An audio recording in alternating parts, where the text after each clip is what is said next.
Hi guys, welcome back. So today we've got these MK7 Golf Rs in and we're going to be upgrading them to APR Stage 1, also the intakes, and on one of them the exhaust system. But before we jump into it, don't forget to hit the subscribe button, also the notification bell, and then you won't miss if our new videos go live.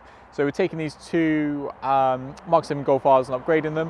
One of them is a MK7 Golf R and then one of them is a facelift version. But it's a facelift version that doesn't have the GPF, so it doesn't have the really restrictive exhaust. And we're upgrading them with APR Stage 1 ECU software. That's going to optimize the fuel ignition, boost the other maps inside the ECU. And then to maximize the performance with the APR Stage 1, we're going to be installing the DSG software. And what that does is it increases the clamping pressure, optimizes the DSG software for use with the higher output from the ECU software, so we can get the maximum gains. And then to improve the gains even further, we're installing the 4-piece intake from Racingline, so R600 intake, turbo inlet hose, the elbow, and then also the turbo muffler delete. So you're going to get a nice improvement in intake sound and also flow into the engine as well. So that's going to improve the horsepower a little bit more. And then on this Golf R, we're going to be installing a Vagsport res delete as well. So removing the center silencer and replacing it with a straight through pipe. Next thing we're going to do, we're going to get both cars on the dyno, see what kind of power they're making standard, then get the cars in the workshop, talk you through the parts we're going to be installing, obviously the 4-piece intake and the res delete. Get those parts fitted, and then we'll get the cars on the dyno later on. We'll compare the standard power to the upgraded, and then if there's a difference in output at the end between the two, then we'll compare both the graphs as well. And also we will compare the intake sounds before and after on both cars, and then the exhaust sound on this car as well. So see you in a little bit.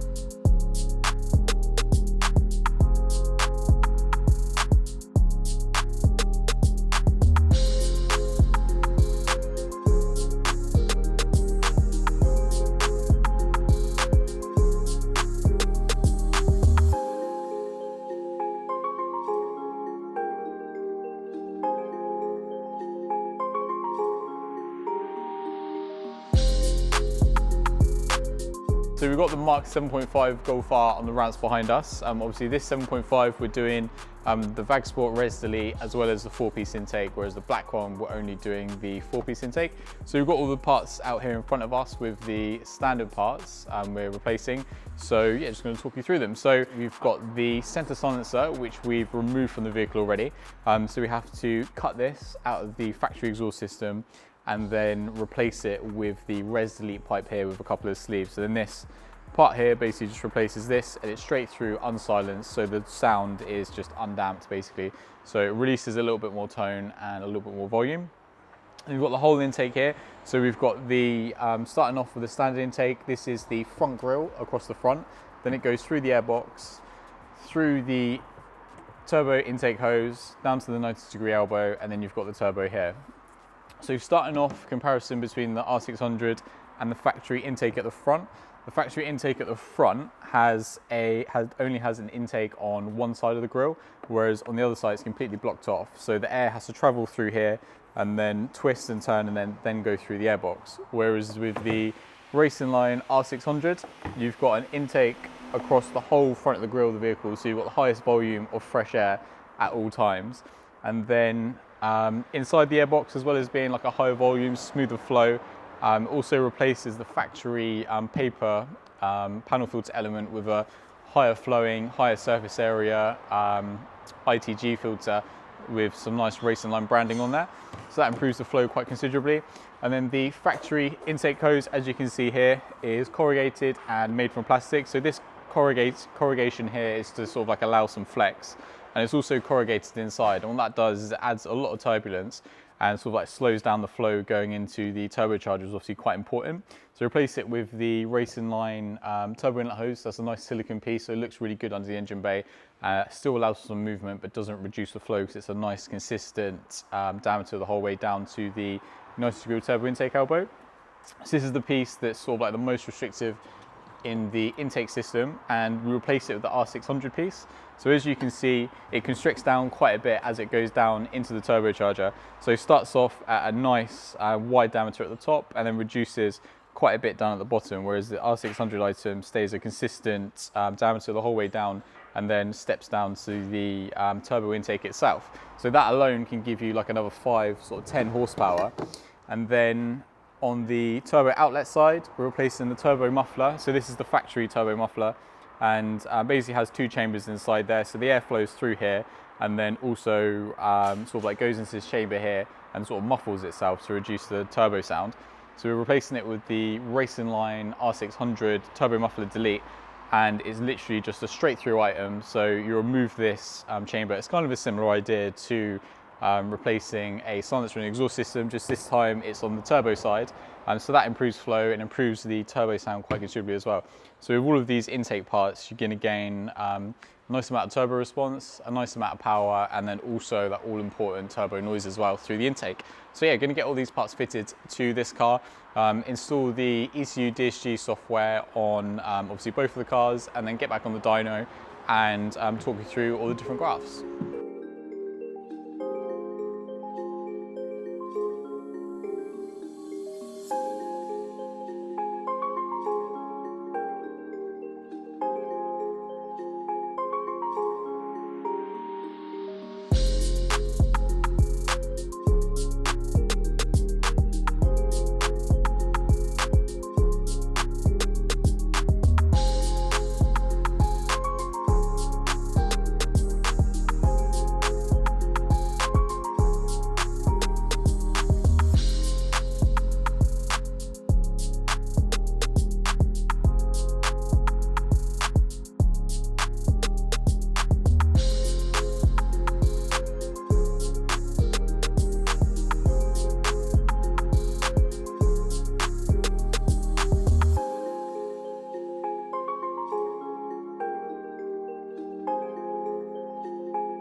Okay, so we just finished off tuning the MK7.5 Golf R and then also the MK7 as you've just seen.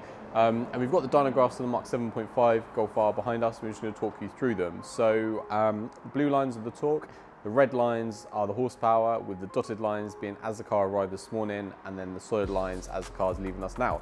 So the MK7.5 came in this morning, made around 320 horsepower at peak and 307 foot-pounds of torque standard. And then now the car is making 372 horsepower and 382 foot-pounds of torque at peak. So as well as getting more peak power, you've got the original peak power much sooner down in the rev range as well. So you can enjoy that lower down. And then in terms of maximum gains of torque, you're looking at around 76 foot-pounds of torque at 4,200 RPM. and then at 5,000 RPM, you gain around 72 horsepower as well. So as well as gaining a lot at peak, you're gaining a lot under the curve as well. As you can see, all the way across the rev range from start to finish, there's a massive improvement. Next up is the Mark 7. This particular Mark 7 made 315 horsepower standard and around 299 foot-pounds of torque, and then tuned, it's now making 377 horsepower and 383 foot-pounds of torque. Whereas the Mark 7.5 baseline horsepower was slightly above this, which was 320, and then the baseline torque was around 307. So it's a little bit higher than the Mark 7.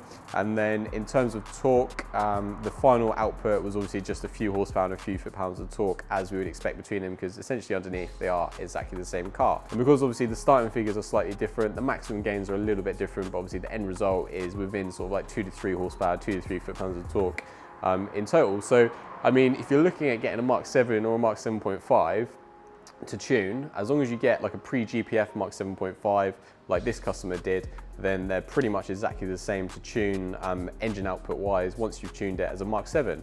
And obviously you just got to choose whether you want like the digital dash or any of the other little upgrades that you get with the Mark 7.5. So see you in the next video. Thank you so much for watching this video. If you enjoyed it, then please give us a thumbs up. If you'd like to watch other videos of ours that YouTube thinks you'll like, then click up here. If you'd like to watch some other videos that we have in the same playlist, then click here. And obviously if you enjoyed the video, then we really appreciate if you gave us a subscription. And then obviously you'll be updated when other videos of ours go live, and you can do that quite easily by clicking here. Hope to see you soon.